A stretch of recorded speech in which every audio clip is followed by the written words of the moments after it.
السلام علیکم ورحمۃ اللہ وبرکاتہ۔ یہ آپ کو بہرحال الحمدللہ جان کر خوشی ہوگی کہ ہمارے ایک محسن نے سوشل میڈیا پر جو پرانا جو بدنامی کا خزیہ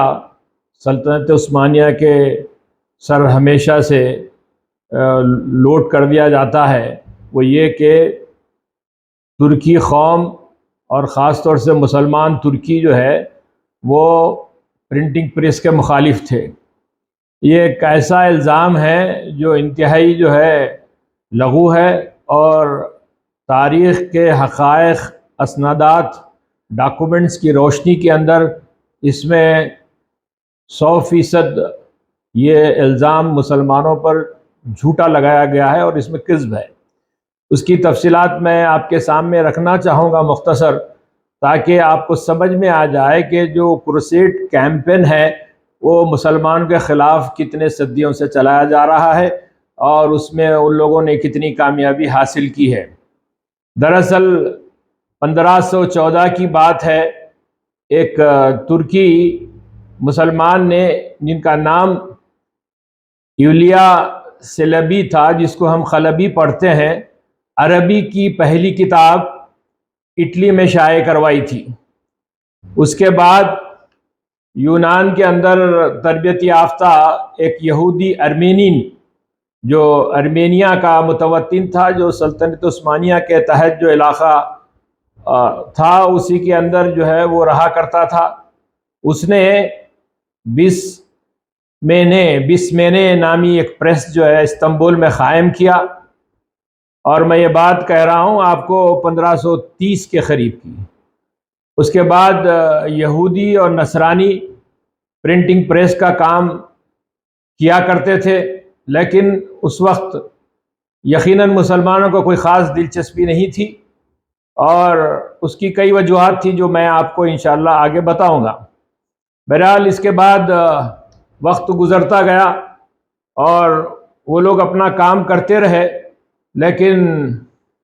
یہ 1715 کی بات ہے کہ آفندی ایک بہت بڑے اسکالر مانے جاتے ہیں، وہ اپنے والد کے ساتھ پیرس گئے، اور پیرس کے اندر جو سلطنت عثمانیہ کا سفارت خانہ تھا وہاں پر پرنٹنگ پریس امپورٹ کرنے کے لیے انہوں نے باضابطہ ایک اپلیکیشن اور پیٹیشن دیا، اور اس پیٹیشن کے مطابق ان کے والد کا نام محمد خلبی تھا، محمد خلبی یرمسکز ان کا پورا نام تھا، تو ان کو اس بات کا پرمٹ دیا گیا، اور انہوں نے پورا چھاپے خانہ پرنٹنگ مشین جو ہے وہاں سے نئی شپ میں لوڈ کر استنبول منتقل کیا۔ اور اسی زمانے میں ترکی کے اندر پہلا صنعتی انقلاب برپا ہوا تھا، فرسٹ انڈسٹریل ریولوشن۔ لیکن پرنٹنگ کے معاملے میں جن لوگوں کو مہارت تھی، ان کی تلاش تھی۔ آپ کو پتہ ہے کہ ہنگری بھی ایک زمانے میں سلطنت عثمانیہ کا حصہ اور پارٹ ہوا کرتا تھا، تو جب عثمانی سلاطین کی افواج نے ہنگری پر قبضہ کیا تو اس وقت وہاں ایک مشہور اسکول تھا، کلوینسٹ پریسٹ اسکول کے نام سے۔ وہاں ایک انگریز طالب علم 18 سالہ جو ہے تعلیم حاصل کر رہا تھا، جب فوج نے سب کو گرفتار کیا اور جتنے جنگی قیدی تھے وہ استنبول منتقل کیے گئے، اور استنبول کے اندر ان جنگی قیدیوں کا جو ہے یہ آپشن دیا گیا تھا کہ جو لوگ اسلام قبول کر لیں گے ہم ان کو معافی دے دیں گے اور ایک آزاد زندگی ترکی کے اندر وہ گزار سکتے ہیں۔ تو اس نوجوان نے یہ طے کیا کہ میں اسلام قبول کر لوں گا۔ بہرحال انہوں نے اسلام قبول کیا، اور ان کا نام ابراہیم آغا، ابراہیم مشترک، ابراہیم متفق، ایسے 3 مختلف نام ان کے الگ الگ لینگویج میں الگ الگ ہم کو ملتے ہیں۔ انہوں نے اٹلی اور فرانس سے پرنٹنگ کی تربیت حاصل کی، اور پھر سلطان کو ایک چھوٹا سا پمفلٹ انہوں نے پرنٹ کر کے دیا،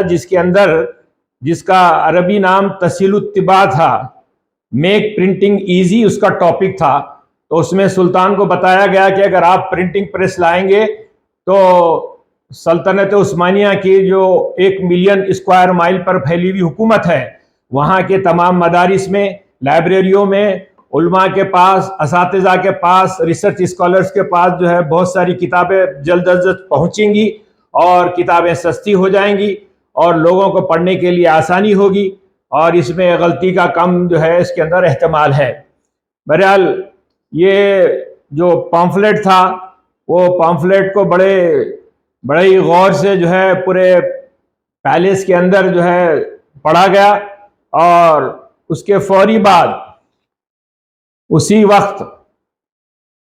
سلطان احمد تھرڈ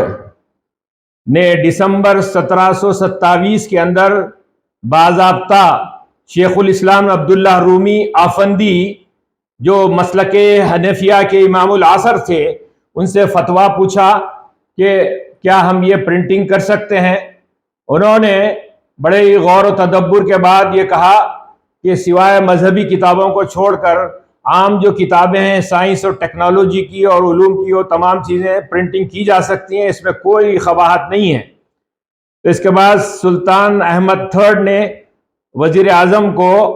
ایک حکم نامہ جاری کیا اور اس میں لکھا کہ سوائے مذہبی کتابوں کے تمام کتب کی پرنٹنگ کی ہم آج سے اجازت دیتے ہیں. تو ابراہیم مشفق نے ایک نیا جو پرنٹنگ پریس جو ہے وہاں سے جو امپورٹ کیا گیا تھا، وہ ہیرم پیر ضلع اسکودریا سلیمہ، ایک جو ہے ضلع جو ہے استنبول کے جو جنوب میں ہے، تو وہاں ایک بڑا مینشن لیا اور مینشن کے اندر بہت بڑا ایک چھاپے خانہ انہوں نے قائم کیا.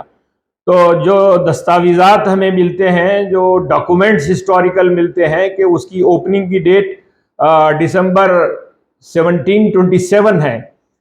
اور اس کے بعد یہ بھی تفصیلات آپ جان لیجئے کہ 2 ضخیم جلدیں انہوں نے وہاں سے پہلی مرتبہ طبع کی، اور وہ عربی اور ترکی میں تھی، اور وہ دراصل اس کتاب کا نام وینیکولی تھا. وینیکولی جو ہے ایک ڈکشنری کے طور پر انہوں نے اس کو طبع کیا تھا، وہاں پر پرنٹ کیا تھا. تو پہلی جلد کے جو صفحات تھے وہ 666 اور دوسری جلد کے جو صفحات تھے 750، اور جو فاؤنٹ تھا ورڈز کا، الفاظ کا جو فاؤنٹ تھا، جو سائز تھا، وہ 18 سائز کے اندر جو ہے وہ پرنٹ کیا گیا تھا. اس کی 1000 کاپیاں جو ہے انہوں نے پرنٹ کی، اور اس کے بعد پھر عالم اسلام میں ایک بہت بڑی تبدیلی آنے لگی اور لوگوں نے اس کا ویلکم کیا. پھر اس کے بعد خود ابراہیم آغا، جس کو آغا کا مطلب ہے وہاں پروفیسر یا بہت ہی ریسپیکٹیبل پرسن کو آغا کے نام سے بھی، چونکہ پرشین انفلوئنس ترکیوں پہ تھا تو انہیں پھر ابراہیم آغا کے نام سے بھی یاد کیا جاتا ہے. انہوں نے سلطنت عثمانیہ کے تحت جتنی ریاستیں تھیں، چاہے وہ افریقہ کی ہوں چاہے خلیج کی ہوں، سب ریاستوں کا جو ہے نقشے 21 جلدوں کے اندر وہاں سے پرنٹ کیے. 21 جلدوں کی پرنٹنگ جو ہے وہاں سے ہوئی، اور اس کے کاپیاں آج بھی آپ کو استنبول یونیورسٹی کی جو ہے لائبریری کے اندر مل سکتی ہیں. اب یہ الزام کہ مسلمانوں نے اور ان کے علماء نے پرنٹنگ اور پرنٹنگ پریس سے اختلاف کیا، جس کی وجہ سے 300 سال مسلمان پیچھے ہو گئے، انتہائی لغو اور جھوٹ ہے. اب اس کے بعد ہوا کہ 1727 سے لے کے 1747 تک کنٹینیوس 20 سال تک ابراہیم آغا یا ابراہیم مشفق وہ پرنٹنگ کا کام بڑے پیمانے پہ کرتے رہے. اور اس کے بعد وہ اپنے آبائی مقام کلیج ناپوکا، جو ہنگری کا مقام تھا جہاں ان کی پیدائش تھی، وہ لوٹے اور طبیعت خراب ہو گئی، اور اس کے بعد ان کا وہیں انتقال ہو گیا. اس کے بعد اس پرنٹنگ پریس کو ان کے داماد نے حاصل کیا، اور جب پرنٹنگ پریس لگایا جا رہا تھا تو اس وقت انہوں نے 4 بڑے اسکالرز کو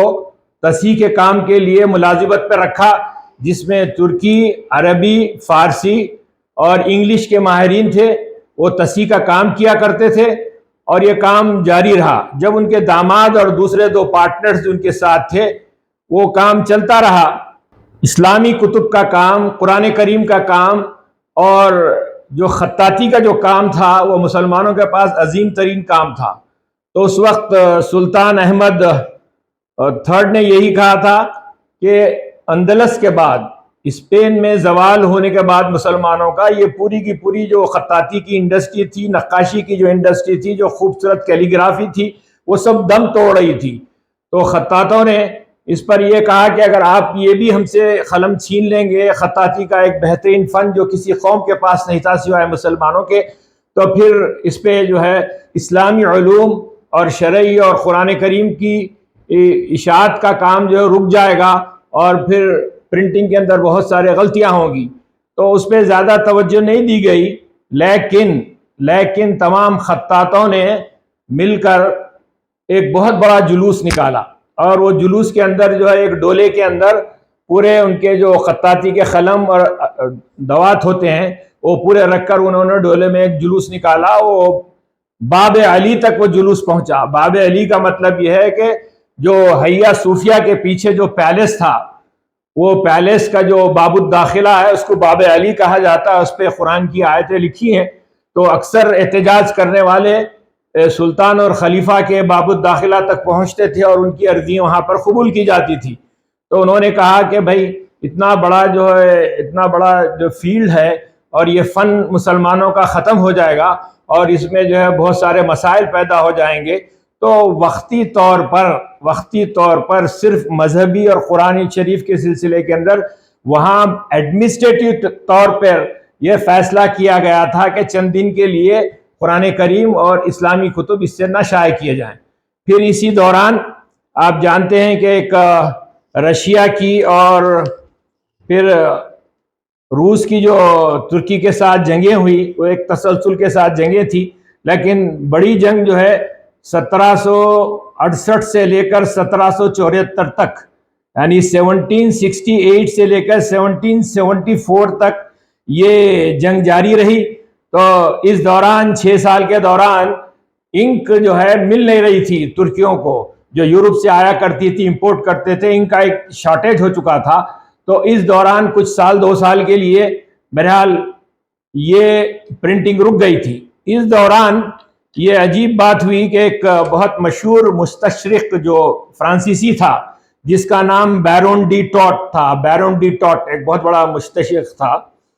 تو اس نے ایک بہت بڑے جلوس کو باب علی پر احتجاج کرتے ہوئے دیکھا، اور پھر انہیں فوری یورپ کو مطلع کیا کہ یہاں کے مسلمان تو پرنٹنگ پریس کے سلسلے میں احتجاج کر رہے ہیں، اور سلطان نے پرنٹنگ پریس لگانے والوں کے خلاف پھانسی کا جو ہے اعلان کر دیا ہے. تو ایک جھوٹ انہوں نے یہاں سے یورپ کو پہنچایا، اور سارے یورپ کے اندر مسلمانوں کی پستی اور مسلمانوں کی عقلی زوال کے اوپر تھوتو ہونے لگی، اور پھر مسلمانوں کے خلاف ہے بدنامی کا جو ہے ایک پورا کے پورا جو ہے کیمپین چلایا گیا. یہ اس کا ایک بیک گراؤنڈ ہے. پھر 1798 کے اندر جب ان کے داماد بھی چل بسے اور دوسری پرنٹنگ پریس آ گئے، تو وہ دراصل جو مینشن کے اندر جو پرنٹنگ پریس جو ہے ابراہیم آغا نے لگایا تھا، وہ شدید جو ہے نقصانات کا شکار ہونے لگا. تو جیسے ہی جو ہے فرانسیسی ایمبیسی کو یہ پتہ چلا کہ وہ پریس جو ہے اس وقت بند ہونے جا رہا ہے، تو انہوں نے 3 گنا رقم دے کر اس پریس کو خرید لیا اور واپس فرانس بھیج دیا. اب اس کے ساتھ بھی یہ الزام لگا دیا ہے کہ مسلمانوں کو پڑھائی لکھائی اور کتب پڑھنے سے کوئی دلچسپی نہیں ہے، جبکہ استنبول اس بات میں مشہور تھا کہ وہاں کتابوں کے مطالعے کا بہت شوق تھا. ہر دوسرا شخص، مرد ہو یا عورت ہو، کتابوں کے مطالعے میں جو ہے غرق ہوا کرتے تھے. تو اس طرح سے جیسے ہی حکومت کو پتہ چلا کہ یہ پھر سے پرنٹنگ پریس واپس پیرس نے حاصل کر لیے ہیں، تو حکومت ترکی نے، یعنی سلطنت عثمانیہ کی حکومت نے 3 پریس قائم کیے. ایک تو جو ہے المہندسون الطباع جو ہے کہ پرنٹنگ کی جو ٹیکنالوجی ہے اس کو سکھانے کے لیے ایک انسٹیٹیوٹ پلس جو ہے پرنٹنگ کا جو ایک ادارہ قائم کیا. اس کے بعد اور ایک ہے، اس کا نام اسکودور تھا، اسکودور کا ایک پرنٹنگ ادارہ قائم کیا گیا. اس کے بعد ایک جو ہے تقویمان امیر، جس کو ہم کہہ سکتے ہیں کہ امیر کا جو گورنمنٹ گزٹ نوٹیفیکیشن ہے، احکامات امیر کے جو ہے وہ پبلش کرنے کے لیے ہمیشہ حکومت کے راست نگرانی میں ہوتا ہے، تو وہ جس کو آج ہم جی اے ڈی کہتے ہیں، تو جی اے ڈی کے لیے ایک الگ سے انہوں نے پریس قائم کیا۔ پھر چند سال کے بعد جب سلطان محمود آئے تو خلیفہ 1808 سے لے کر 1839 تک ان کی حکومت رہی، اور اس دوران یہ تینوں پریس کو ملا کر پھر حکومت کا جو ہے ایک بہت بڑا پرنٹنگ پریس وہاں پر قائم کر دیا گیا۔ تو یہ کیسے حقائق ہیں، ان تمام پرنٹنگ پریس کے جو 1727 میں ابراہیم آغا نے لگائے تھے، اس کے بلاکس، اس کی انک، اس کے پیپر، سارے کے سارے آپ کو ایک میوزیم ہے وہاں پہ، پرنٹنگ پریس میوزیم کے نام سے، اس میوزیم کے اندر ہر چیز آپ کو آج بھی ملے گی۔ تو یہ کتنا بڑا جھوٹ ہے جو مسلمانوں پر ایک کیمپین کے طور پر، کروسیڈ کیمپین مسلمانوں کے خلاف چلتا رہا۔ اگر آپ کو تھوڑی سی کروسیڈ کیمپین کی تاریخ معلوم ہے تو آپ جو ہے لازمی طور پر اسلاموفوبیا،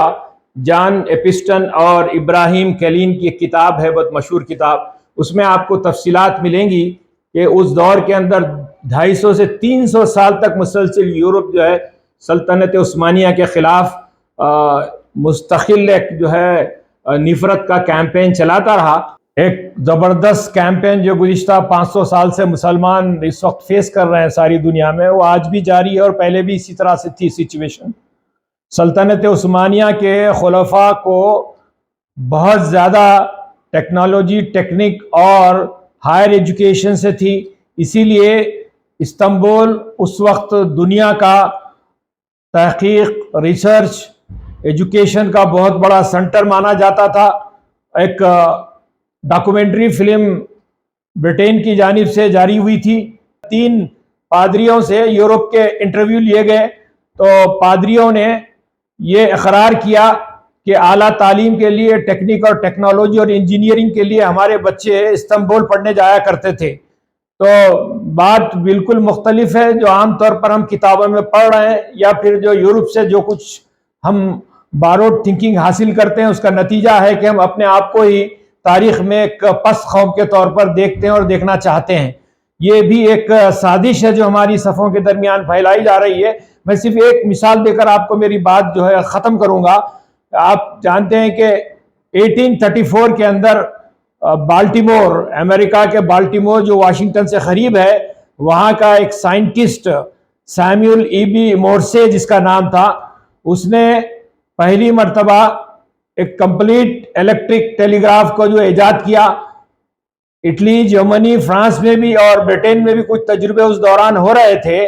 لیکن 1834 سے لے کر اسے لائسنس لینے کے لیے